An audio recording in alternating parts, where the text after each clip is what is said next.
spend Venmo stash. Too many ways for you to run my cash. Check reparation, check reparation, check reparation, check reparation, check reparation, check reparation, check reparation, check reparation. Well, if you talking compensation, it's about that time. You gave everybody.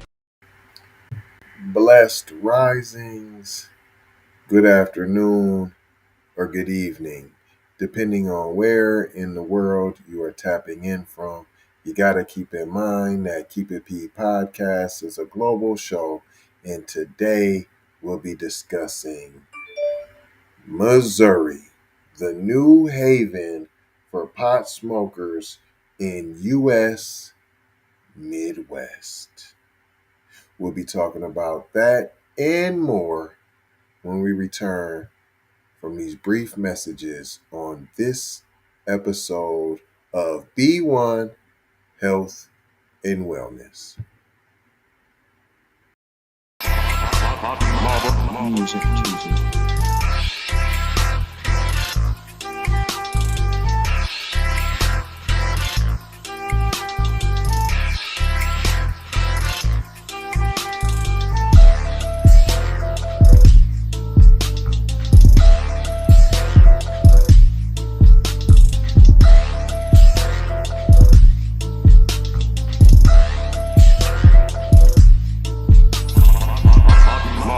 Music TV.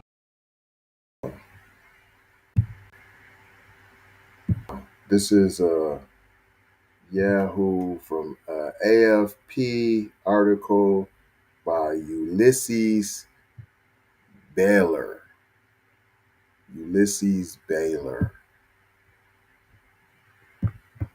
Missouri, the new haven for pot smokers in U.S. Midwest. Sisters Jury Burgett and Tanya Knight, both in their 60s, smell various marijuana buds, assessing their options at a trendy dispensary in Missouri. Ooh, it's trendy. It's the in thing. Ooh, it's shiny, bright, and new. They drove 3 hours from Kansas, where recreational cannabis use is still illegal, to make their purchase. So, you're going to buy it in Missouri, then transporting it across state lines. Wouldn't that be illegal?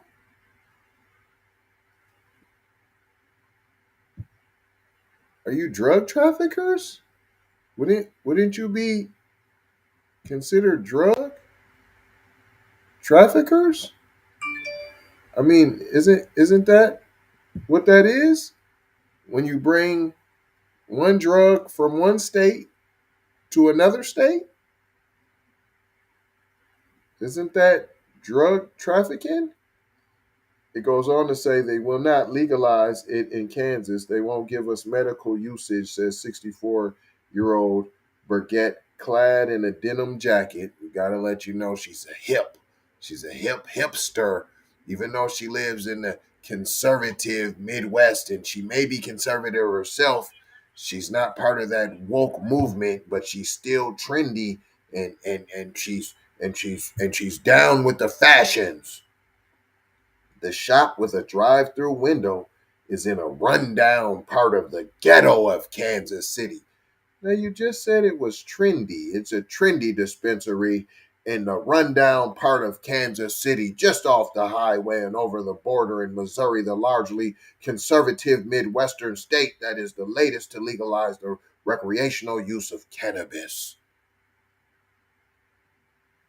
Do you see how the lamestream media hits you with all that verbiage? They're all over the place. That was word salad.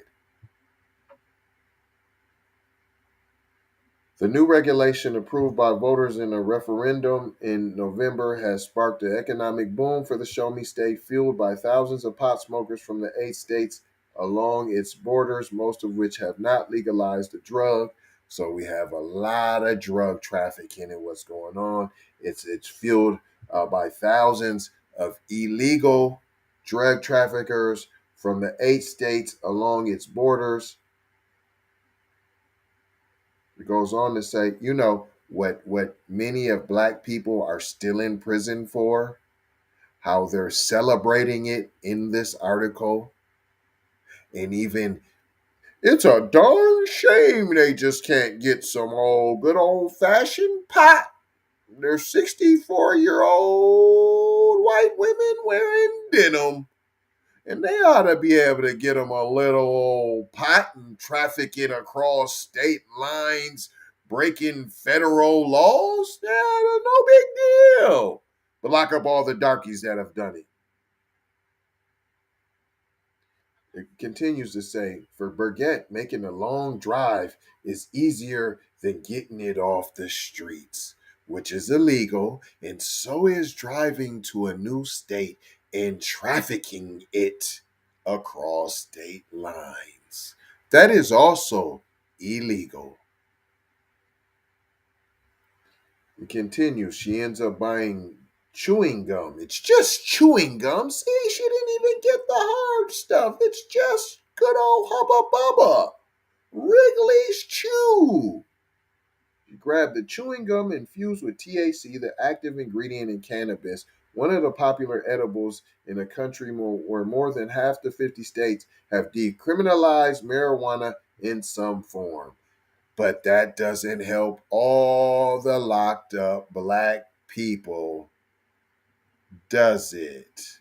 All while you're celebrating little white Thelma and Louise, who have drove over the border to procure some good old-fashioned illegal narcotics so that they may traffic it across state lines. It continues. Burgett, who worked as a dietitian, she's in the health industry, so she knows her stuff now. And Knight, a pastry chef by training, are now both retired. The pastry chef, she can make all type of edibles with it. So based upon their backgrounds, these are professionals here. These aren't just wayward, hippie, pot smoking, woke grandmamas. They have responsibilities. They're law-abiding American citizens. Before Missouri's new law took effect, the pair used to drive from Kansas to Colorado, more drug trafficking, an 8-hour trip in each direction to make their purchases. The Mountain State was one of the first to liberalize its cannabis consumption laws. That journey cost us money, almost as much as the marijuana, said Knight, who suffers from arthritis and depression. Now let's give the reasons. Let's validate the illegal behavior. Let's give it validation. Now we go just 3 hours, and it's really good for you. It's really good because she's a dietitian. Remember that. So she can tell you it's really good for you. She added a small packet in her hand and a smile on her face. Crazy. Of the states on Missouri's border, only Illinois has moved to decriminalize recreational cannabis use, meaning that dispensaries like the one in Kansas City, one of several proper cannabis locations, are sitting on a potential gold mine. At that particular outlet, more than half of its buyers are from outside Missouri. So more than half of its buyers are criminals. Legally purchasing narcotics and illegally trafficking them across multiple state jurisdictions. We're surrounded by so many states. They're just coming to us from everywhere. It's crazy, says employee Chris Brown, his straggly hair escaping from a multicolored hat. Across Missouri, cannabis sales in February when recreational use was legalized totaled 103 million as compared with 37.2 million the month before, according to state health department.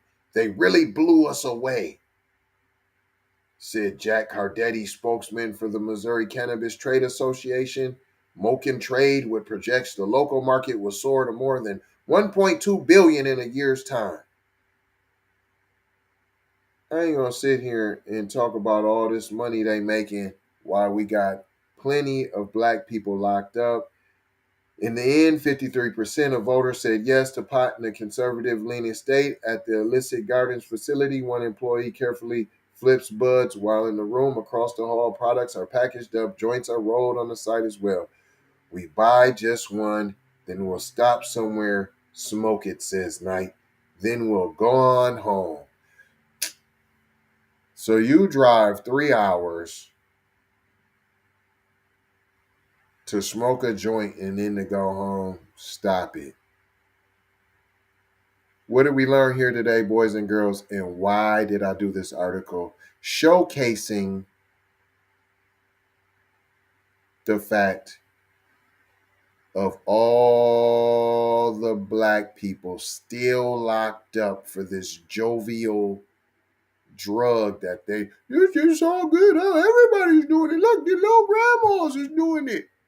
Even the grandmas is doing it, don't you? Well, then why don't you free all the locked up black people then? That you have locked up for doing the exact same thing that you're celebrating in this article. Drug trafficking. That is what you're celebrating. Drug trafficking by these old white grandmas. That's what's happening here. Point blank. It's very simple. I ain't gonna hold you. Just gonna mold you, scold you, and fold you about being off code. I'm gonna leave you with 4 words like we always do. Love, peace, blessings, and maloha. We out the doha for show high. Gotta go high. You know we love you. And currently, we just ain't gonna hit you with no commercials. We ain't gonna do it. We ain't gonna do it at all. But what I am gonna do is remind you of why we do this. Music Tuesday.